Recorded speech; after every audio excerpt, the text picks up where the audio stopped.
Fernando Iglesias. Él es periodista e historiador. Fernando, bienvenido. Muchas gracias por estar con nosotros. No, historiador no soy. No, me han dicho filósofo, sociólogo. Después tengo que salir a desmentir que yo no lo digo. No soy historiador, por ahí soy un aficionado a la historia, pero no un historiador. Ah, perfecto. Pero escritor sí. Escritor sí, periodista sí. Bien. Claro. Fernando, no sé si ha podido escuchar lo que recién nos decía Pacho Donel sobre la conquista, ¿no? y la visión de la conquista. ¿Qué opinión tiene sobre esa visión? Me parece que se está imponiendo una visión tan unilateral, opuesta a la anterior, pero tan unilateral como la otra, ¿no? Primero la conquista era la civilización y había que arrasar con todo porque la civilización era la civilización europea. Ahora parece que los europeos fueron solamente arrasadores.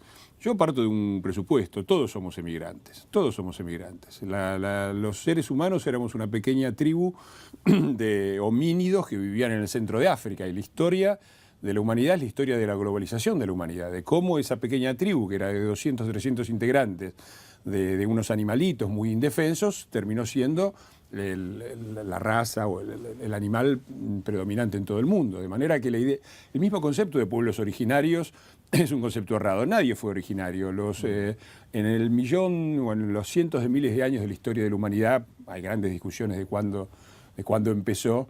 Los llamados pueblos originarios llegaron acá hace nada más que 10.000 años y los conquistadores hace un poco menos, pero en el largo periodo no hay una gran diferencia. Por lo tanto, yo creo que hay que rescatar algunas. Si algo hizo grande a la cultura occidental, no ha sido su característica intrínseca, ha sido conceptos como el que cita Pacho Donel, el concepto de los derechos humanos universales, la idea de que todos los seres humanos tienen derechos y derechos que son iguales. Por supuesto, esto se aplicó, hubo violencia, nadie pretende, pero dentro de esa civilización estaba también el germen de la crítica a esa violencia, cosa que no tenían las civilizaciones acá. Si los incas fueron derrotados, fue porque oprimían a muchísimas tribus, y por eso esas tribus se aliaron a los conquistadores. Yo estuve, por ejemplo, en Perú, viendo, por ejemplo, las ruinas de Chan Chan, que era un pueblo de pescadores pacíficos que habían sido arrasados por los incas en la construcción de su imperio. Me parece que ahí no existía esta idea de que el otro también tenía derechos. En los horrores de la conquista, que por supuesto existieron y fueron muchos, estaba también el germen del reconocimiento del otro y de los derechos humanos universales. Fernando, usted fue diputado por la Ciudad de Buenos Aires. ¿Vio el debate el otro día de Carrió, Bergman y Cabandier? Sí, lo vi a la 1 de la mañana volviendo porque había estado en un programa de televisión y lo vi. Bien, ¿cómo lo vio? Y me pareció que había una diferencia enorme entre la doctora Carrió y el resto. Es decir, ahí había un político.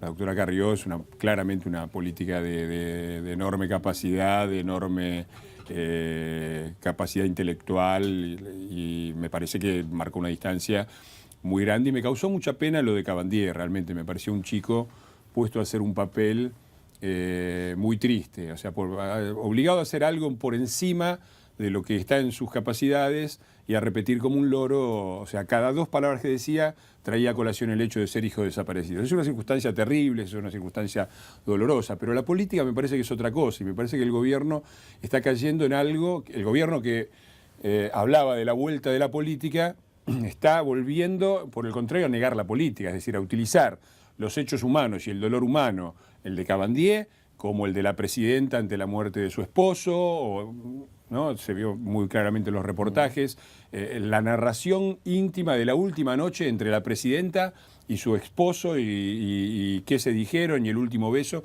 todos esos detalles, todo ese uso infame de la intimidad como elemento político es la negación misma de la política, ¿no?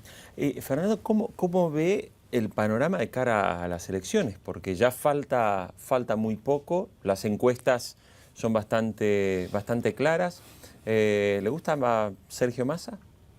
No, me parece que justamente la gran mala noticia. La buena noticia de las elecciones es que parece que efectivamente el kirchnerismo está terminado, es decir, no va a tener una continuidad.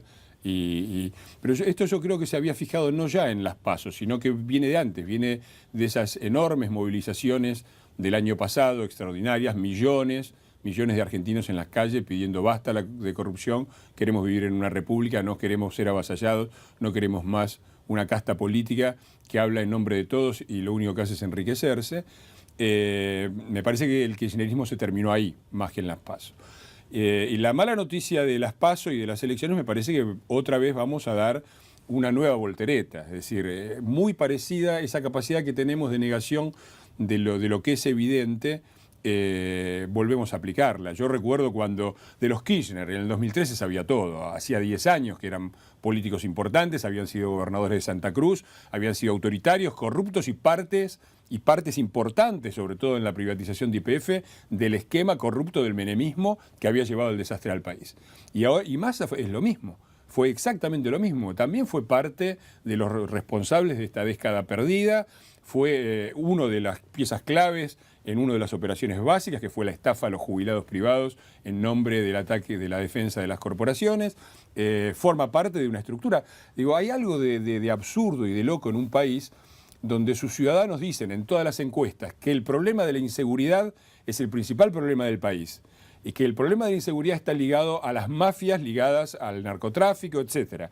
Que este problema es más fuerte que en ningún otro lado, en el conurbano de la ciudad de Buenos Aires, y que se apresta a votar al candidato de la Liga de Intendentes del conurbano de la ciudad de Buenos Aires. Ahí hay una cosa, me parece inexplicable, que me parece que tiene que ver con una debilidad. No es solamente la habilidad del PJ, es la falta de firmeza en la crítica por parte de la élite política, intelectual y empresarial del país. Ahora, Fernando, ¿por qué razón la oposición no logra concertar tanto en votos como en propuestas? Porque, digo, a ver, hace 2 días nomás, en el Senado de la Nación se aprobó prácticamente a libro cerrado el presupuesto. Hace apenas 3 semanas, la gran discusión era el impuesto al cheque, que los gobernadores querían su parte, que los intendentes, que el interior quería su parte, pero resulta que al final aprobaron el presupuesto para que hasta el 2015 el 85% de la recaudación del impuesto a cheque esté en potestad del Poder Ejecutivo Nacional. O sea, ¿qué pasa con la oposición que no consigue hilar un concepto para llevar gente? Bueno, es que la mayoría la tiene el Frente para la Victoria. Mirá, hay una cosa que para mí es elemental. Los pueblos tienen los gobiernos que votan. Y la Argentina votó con el 54% además, este gobierno, con sus senadores, con sus diputados y con Vudú de vicepresidente, que ahora en este momento está en ejercicio de la nación. Ahora, me parece que los argentinos en algún momento, además de criticar a la oposición, con muy buenas razones, tienen que hacerse cargo de lo que votan. Porque el mensaje que vino de las urnas en el 2011, el 54%, fue, el 54% votó porque gobernara Cristina con Vudú, con sus senadores y sus diputados, que son los que acaban de aprobar eso que vos mencionás, y muchas otras atrocidades. Y el 46% votó por los elementos de la oposición que eran los más débiles en su discurso frente al gobierno. Entonces el mensaje que se le dio a la clase política fue: no queremos una oposición fuerte, queremos más kirchnerismo y queremos que la oposición sea débil. Bueno, esta es la consecuencia de ese voto. Por eso yo digo ahora que vamos a volver a votar, pensemos lo que votamos, porque si después tenemos de nuevo... Yo recuerdo, en el 2003 parecía que los Kirchner eran una simpática parejita de abogados santacruceños que venían a cambiar la historia. Ahora, cuando uno miraba la realidad y lo que habían sido en su historia, podía perfectamente prever lo que iba a pasar con el país, ¿no? Y el problema de los argentinos es que nos preguntemos cómo fue que pasó, cómo fue que personas de esa calaña, ¿no?, de esa incapacidad, de ese autoritarismo, de esa corrupción, llegaron a ser los presidentes, los 2 presidentes más poderosos de la historia del país desde la vuelta de la democracia, ¿no? Entonces, me parece que acá se está gestando de nuevo lo mismo. Entonces, la gente tiene que empezar a pensar que el voto es importante, que decide, efectivamente decide, y que envía señales no solamente al gobierno, sino que envía señales a la oposición. Tenemos los senadores y los diputados que votamos. Pensemos la próxima vez que votamos a ver si tenemos algunos mejores, ¿no?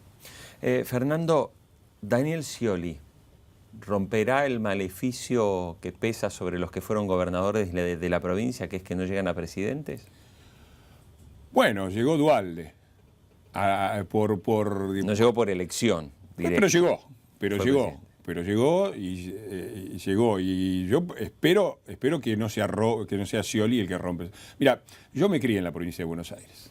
Yo nací en Capital Federal, me considero porteño, pero viví 30 años de mi vida. Desde que nací hasta los 30 años viví en la provincia de Buenos Aires, en Avellaneda. Y yo iba al Normal de Avellaneda. y nos daban el manual del alumno bonaerense. Y en la primera página del manual del alumno bonaerense decía: la provincia de Buenos Aires es la más rica del país porque tiene esto y tiene aquello y tiene el turismo y las vacas, y te explicaban casi disculpándose con las demás provincias. Ahora, Buenos Aires hoy, después de 1980, casi un cuarto de siglo de gobierno ininterrumpido del PJ, del Partido Justicialista, perdón, está por debajo de los estándares de la media nacional en todo, en salud, en educación. Es el gran problema político del país, es donde están las mafias de la droga, donde está la policía brava, donde está la masacre de Avellaneda, de Costequi y Santillán, donde está, digamos, los más graves problemas políticos del país, sobre todo en su conurbano, como en Avellaneda, ¿no? Entonces, digo, haremos algún... Porque después yo me entero por las PASO, decís, bueno, a ver, el PJ gobernó 25 años, resultados desastrosos. De la mejor provincia del país a estar por debajo de la media en todo. Niveles de violencia, un verdadero desastre. ¿Y a quién vamos? Y aquí votamos al candidato de la Liga de Intendentes del PJ, del conurbano de la provincia de Buenos Aires. Y después, segundo candidato más votado, Insaurralde, PJ. Después de Narváez, PJ. Y después vos me decís Scioli, PJ. Digo, hay un punto en el cual yo creo que los ciudadanos argentinos tenemos que mirar con un poquitito de capacidad lo que pasó y pensar cuál es el poder de nuestro voto. Porque la gente muchas veces dice, votamos al peronismo porque son los únicos que pueden gobernar. Y es al revés. Son los únicos que pueden gobernar porque los votan. El día que no los voten van a dejar de tener el poder y habrá la posibilidad de, en el vasto abanico de la oposición argentina, que no me parece maravilloso, pero me parece claramente mejor que el PJ, buscar una oportunidad para salir a la República, para salir a un país más normal, para salir a un país donde no pasen las cosas horribles que pasan todos los días. Fernando, última pregunta que le hago. De Narváez le gana en un momento a Néstor Kirchner. Y hoy de Narváez está muy atrás en las encuestas, con niveles... O sea, ¿qué es lo que cambia, digamos, como un analista, como un periodista que analiza la realidad? ¿Qué ha cambiado entre esa sociedad que en ese momento aplicó un voto de no, Néstor no, de Narváez sí, y hoy un de Narváez que está muy atrás en las encuestas? Porque claramente Massa e Insaurralde se llevan la mayor parte. Mira, el PJ es el partido del poder.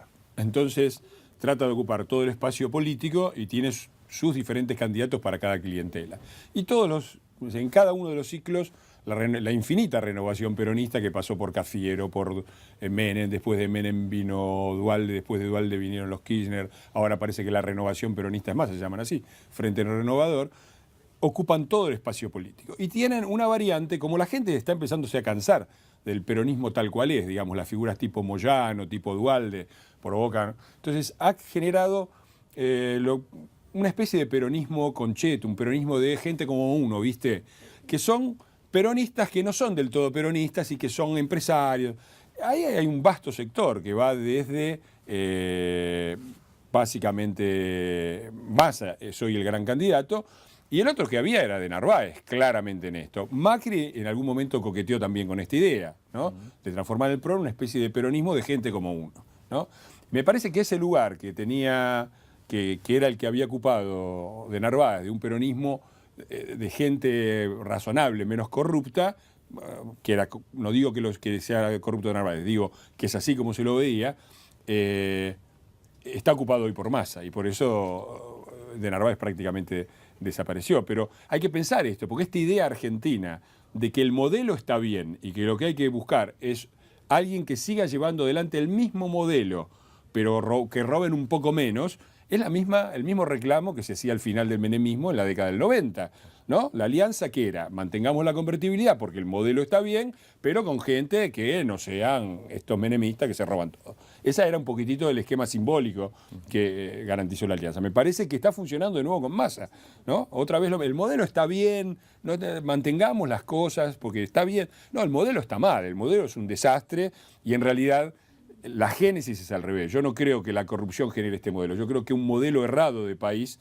en el cual la única forma de sobrevivir es con comportamientos mafiosos es el que tiende a generar la corrupción. Por lo tanto, y esto sí le faltará, me parece, a la oposición, la Argentina tiene que generar un modelo nuevo, tiene que pensar un modelo adaptado a la realidad que no es más el viejo industrialismo proteccionista del siglo XX, sino que es una sociedad global de la información y el conocimiento, el siglo XXI, y tiene que pensar nuevas propuestas, nuevos modelos productivos, nuevos modelos de sociedad adaptados a la realidad, que ya no es más nacional e industrial, sino que es postindustrial y global.